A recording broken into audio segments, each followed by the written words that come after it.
ọlọ́jọ́ ìbí o ijó kan ẹ̀ o ìjòyà ijó kan ẹ̀ o ijó kan ẹ̀ o ìjòyà ọlọ́jọ́ ìbí ijó kan ẹ̀ o ṣé kíyà kó wá jó fún wa. bó bá wọn ẹ má kó jíire lọ́pọ̀ lé bó bá wọn ètò kó jíire nísàlẹ̀ èjìrè akéwì bí mo bá ti jí tí mo tún fẹ́ kọ́ lọ́jọ́ bí àbùṣebùṣe ó yá ọlọ́jọ́ bí ò ní sọ̀dí wùkẹ̀wùkẹ̀ kó o mú jó o.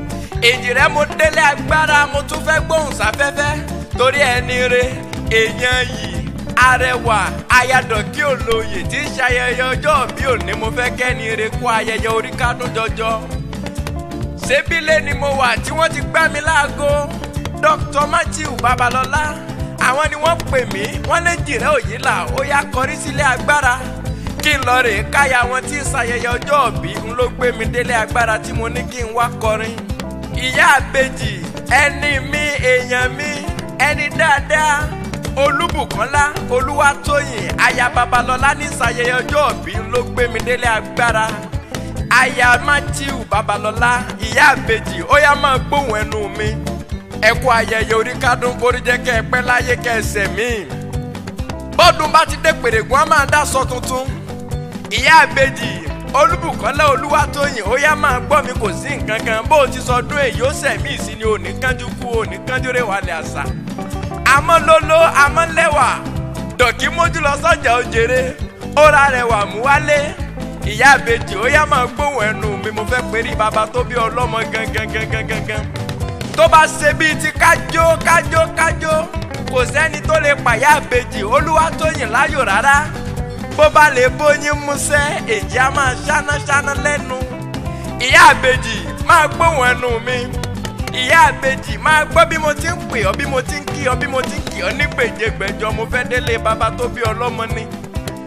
Olúbùkọ́lá Olúwatóyìn aya Babalọ́lá Matthew máa gbóhùn ẹnu mi. ìyá àbèjì tó bí Táyé tó bí Kẹ́hìndé òun ló bá àwọn ìjìrí ará ìsokùn wíníwíní lójú orogún.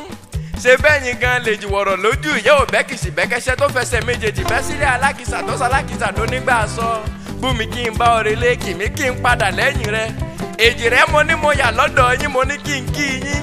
torí màmá yín ní ṣayẹyẹ ọjọ́ bí òní ń ló gbé mi délé agbára. ó yá Olúbùkọ́lá Olúwatóyìn aya Babalọ́lá máa gbóhùn ẹnu mi. àrìn gbẹ̀nẹ̀gbẹ̀nẹ̀ bí ẹni ẹ̀gbẹ́ ń dùn ẹ̀gbẹ́ ò dùn ó ń fẹ́ Ọlọ́run hàn ni. eyín fún jowó apọ́nbépo rẹ̀ aya rere lọ́ọ̀dẹ ọkọ. Olúbùkọ́lá o Olúwatóyìn Babalọ́lá èjì bó bá rẹ́rìn músẹ́ èjì á máa ṣáná. ó yá máa gbóhùn ẹnu mi mo fẹ́ délé bàbá tó bí ọlọ́mọ. ṣebí wọ́n lọ́mọ wọn nífẹ̀ẹ́ òòyè. Ilé Ifẹ̀ sáńlé bàbá tó bí ọlọ́mọ. ṣebí ìlú Iléṣà náà sánilé àwọn ọkọ rẹ̀. ó yá Olúbùkọ́lá Olúwatóyìn aya Babalọ́lá ó yá jáde lé àwọn bàbá tó bí ọlọ́mọ. Ilé Ifẹ̀ nílé bàbá tó bí ọlọ́mọ ó yá ṣé kí n máa lọ kò sí nǹkan kan. ìwọ lọmọ wọn nífẹ̀ẹ́ Ọọ̀ni ìwọ lọmọ wọn nífẹ̀ẹ́ Oyèlágbò. wọ́n ní a kì í dúró kí wọ́n nífẹ̀ẹ́ Ọọ̀ni a kì í bẹ̀rẹ̀ kí wọ́n nífẹ̀ẹ́ Òdáyé. báà kí wọ́n nífẹ̀ẹ́ Àìtábẹ́rẹ́ ojú bíntín ni wọ́n fi ń wo ni. ṣebí wọ́n lọmọ olódò kan tẹ́rẹ́rẹ́rẹ́ ọmọ olódò kan tààrà.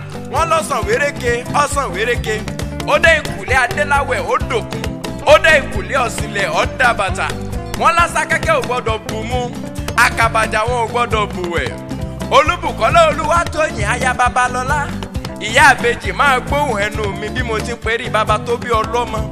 bó o ti sọdún èyí ó sẹ̀mí ìsìn ni ò ní bá wọn kánjú kú ò ní bá wọn kánjú rè wálé àṣà. ayadọ̀kí ó yá máa jó kó máa sọ̀dí mùkẹ̀mùkẹ̀ kó máa mú jó. òní yẹ ọ́ okú ayẹyẹ ọjọ́ bí òní máa gbọ́ bí mo ti ń perí bàbá tó bí ọlọ́mọ gangan. ẹ̀yin lọ́mọ onílù kan ìlù kan tí wọ́n ń fa wẹ́kùn ṣe. wọ́n ní oníkẹ́kẹ́ ò gbọ́dọ̀ jó àkàgbàjà wọn ò gbọ́dọ̀ yẹsẹ̀. ayadọ̀kí máa gbóhùn ẹnu mi. ó yá jáde ìlú Iléṣà nílé ọkọ tó fẹ́ ọ. ṣé bẹ́yìn lọ́mọ Ìjẹ̀ṣà mọ́dù àpọ̀nàdà. Ìjẹ̀ṣà erídì ìsáná ilé lọ́mọ ẹrú ọwá ti múná roko. ẹ̀yin lọ́mọ olóbì kan ọ̀wọ́wọ́ tiriwọ́ ọmọ olóbì kan ọ̀wọ́wọ́ tiriwọ́. obì tó fẹ́ ni awọ̀ sẹ́rù ẹni obì tí ò fẹ́ ni awọ̀ nú igbó.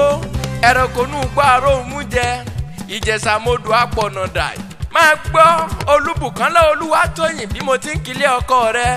wọ́n ní bíyàn bá ju díẹ̀ bí òjù bíntín ẹ bá mi lọ rèé fún Ìjẹ̀ṣà jẹ torí kékeré ọwọ́ àwọn ò gbọ́dọ̀ mú kọ́nyọ́gán àgbà Ìjẹ̀ṣà wọn ò gbọ́dọ̀ mú kábàbà.